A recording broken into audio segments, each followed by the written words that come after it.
following is a chapter reading by the Worm Audiobook Project. Please support the original author at parahumans.wordpress.com. Thank you and enjoy.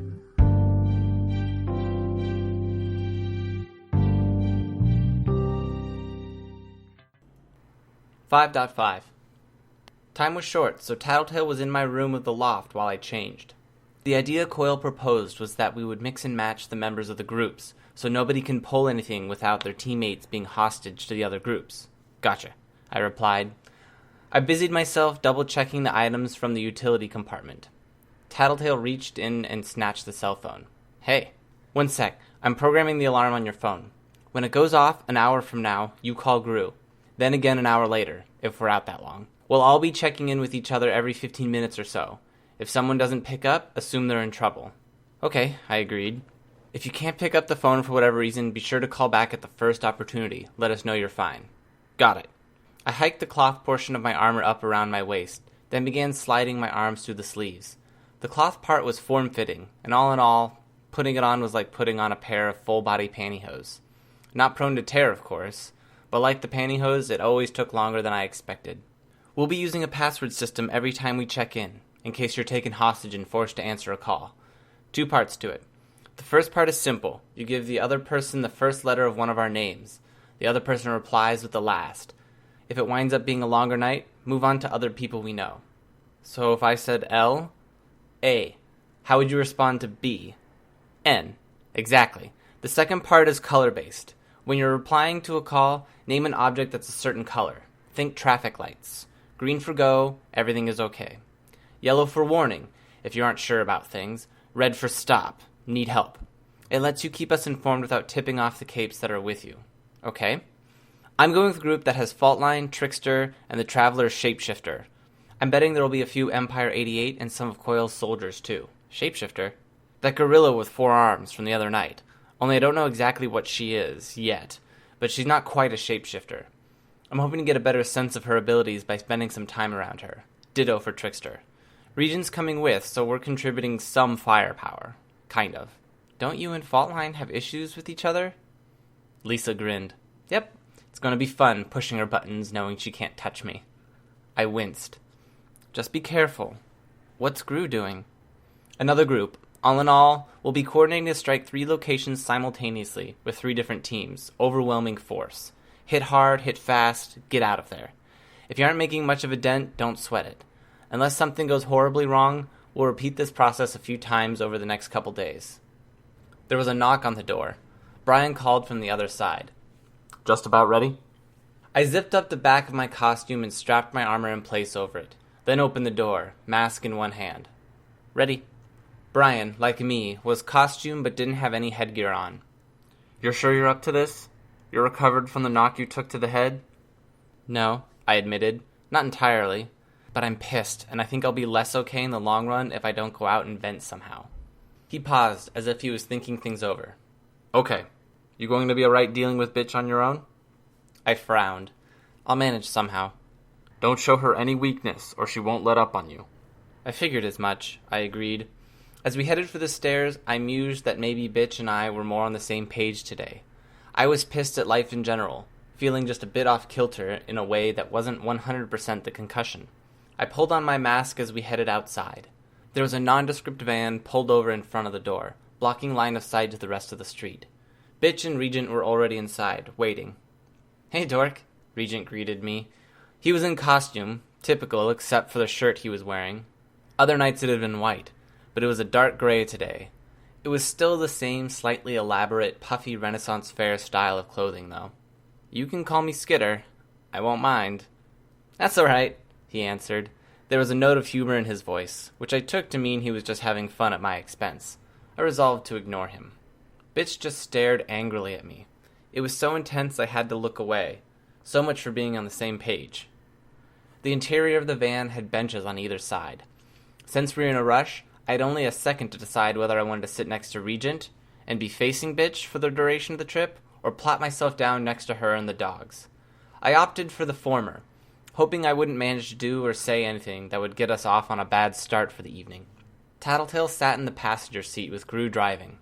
As the van pulled onto the road, she called back to us. Hey, bitch, Skitter, we're dropping you guys off first, but you're going to have to walk to the meeting place. You might be short on time, so walk fast, cool? Bitch shrugged. Works.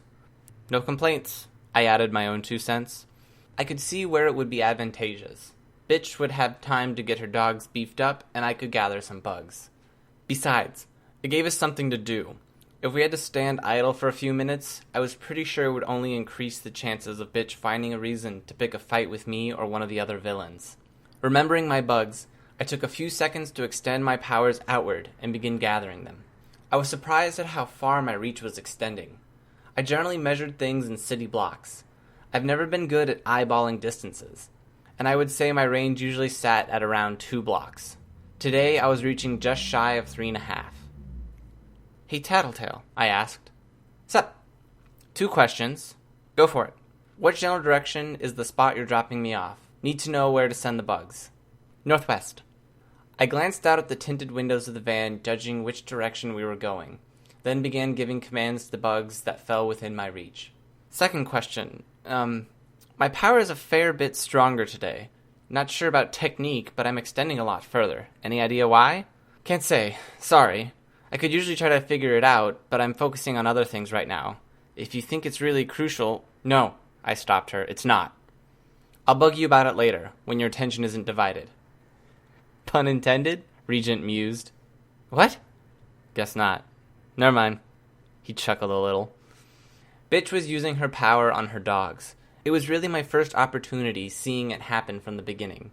It was like seeing a sausage split its casing, only the casing was fur and skin. Where the rifts appeared, it wasn't just muscle spilling out, but spears and ridges of bone. Some of the exposed muscle shriveled into scaly growths. Yet they kept growing to the point that the back of the van was feeling crowded. Where did the mass come from? Was it pulled out of thin air, or was she drawing in some kind of energy and converting it into matter? For that matter, if my brain was a radio tower of sorts, pinging every bug for their locations on a near constant basis and sending them instructions to override their own brains, where was the energy to keep that up coming from? It was a little disconcerting to think about. When Gru stopped the van to let us out, I realized why we were walking. Our stop was a bridge with a bus station on either side. Problem was, it seemed the ABB had decided to cut off this route. The bridge had been reduced to rubble. Large orange and black detour signs with blinking lights barred entry to the shattered bridge, and similar measures had been used to cordon off piles of rubble below. Tattletale leaned out the open window and pointed. See that tower there? Looks like a lighthouse? It's an old tourist shop that closed down a decade ago. It's where the merchants, Skidmark and his crews of dealers, hung out, before the ABB expanded and forced them out. You're supposed to meet the others there. I looked and saw the building she was pointing at. It didn't look much like a lighthouse, but whatever. Gotcha.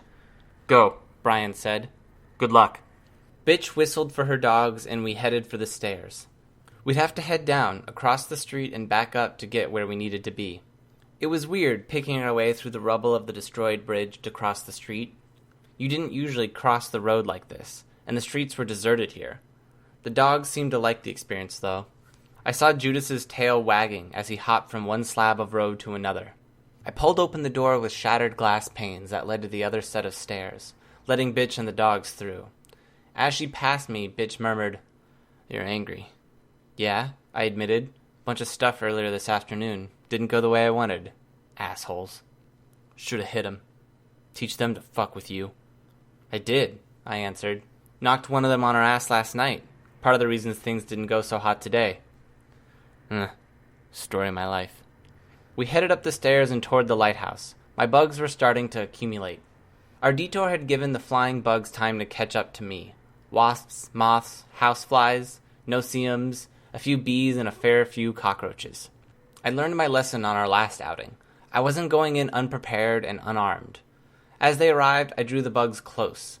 Selecting the best of them, I directed them under my armor, in the hollow space beneath my shoulder pads, under my belt, my elbows and wrist guards, in my hair and the concave panel of armor that covered my spine. They were there if I needed them. I doubted anyone would notice unless I let them. "How did you know I was angry?" I asked. "Dunno. Looked that way." "Yeah, but you can't see my face." "Where you're standing, I guess. You're going to get on my case about this?" "No, sorry," I answered. I decided to keep quiet for the rest of our trip to the lighthouse. Interestingly, she almost seemed to relax as the silence lingered. Her face lost that slightly angry expression, and she reached over to scratch Brutus on the side of his neck in what seemed a very normal, casual gesture for someone I viewed as anything but.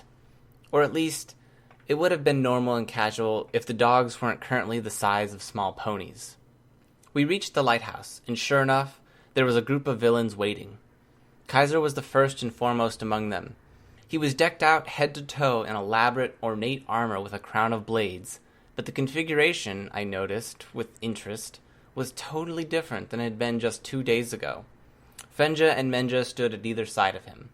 Only one of the travelers was accompanying our group, the girl with the sun design on her costume, red suns on a black form-fitting armor.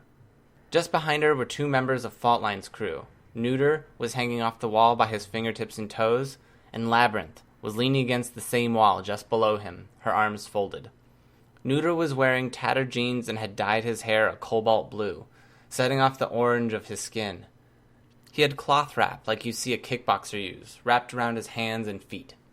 Rounding out our group were 2 men in matching Kevlar armor, with balaclavas, visors, and tricked-out assault rifles.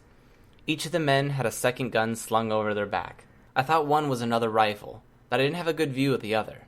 I might have pegged it a grenade launcher. Coyle's men, probably. Fenja, or Menja, I wasn't sure which, leaned over and whispered in Kaiser's ear. "Arrived with less than a minute to spare, Undersiders," he purred. "Watches out, everyone." I paused. I hadn't brought one. Then I remembered the cell phone. I retrieved it from the compartment. The cluster of bugs I had in there moved automatically out of the way of my hands. If anything, they made it easier to know where my fingers should reach to grab it. Set time to 44 in 3, 2, 1, set. The attack is scheduled to start in 5 minutes. We'll use the time to get there, get in position, and decide our method of attack. Nobody argued. "Move out," he directed us.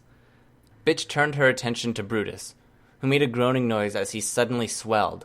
Splits appeared in his skin as he grew another 2 or 3 feet taller at the shoulder, and spikes of bone erupted from his exterior. He stretched, then shook abruptly, spraying all of us with the bloody aftermath of his sudden growth. There were reactions of alarm and startled sounds from everyone present, with the exception of myself, Bitch, and Labyrinth. Kaiser, surprisingly, was among them, backing away several steps before he realized Brutus wasn't attacking. There was a bit of swagger in her posture as Bitch walked the 2 steps to where Brutus stood, grabbed a spike of bone, and hauled herself onto his back. It was intentional, maybe a bit immature, but she'd made Kaiser flinch, taking him down a notch like that, so soon after he assumed control of this impromptu team. It was probably more of a statement than anyone present could have accomplished with words. As if to drive the point home, she gave Brutus a light kick in the ribs, prompting him to walk in the direction Kaiser had indicated. Judas, Angelica, and I were right behind her. I didn't turn to see how long it took the others to pull themselves together and follow.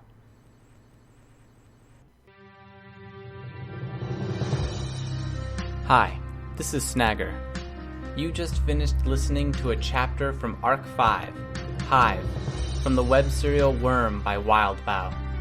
This production is brought to you by the Worm Audiobook Project. If you'd like to know more about us or to volunteer your own services, please check us out at audioworm.rein-online.org. You can download or listen to every chapter directly from our site, or you can find us on iTunes or any podcast app under Worm Audiobook. Thanks for listening.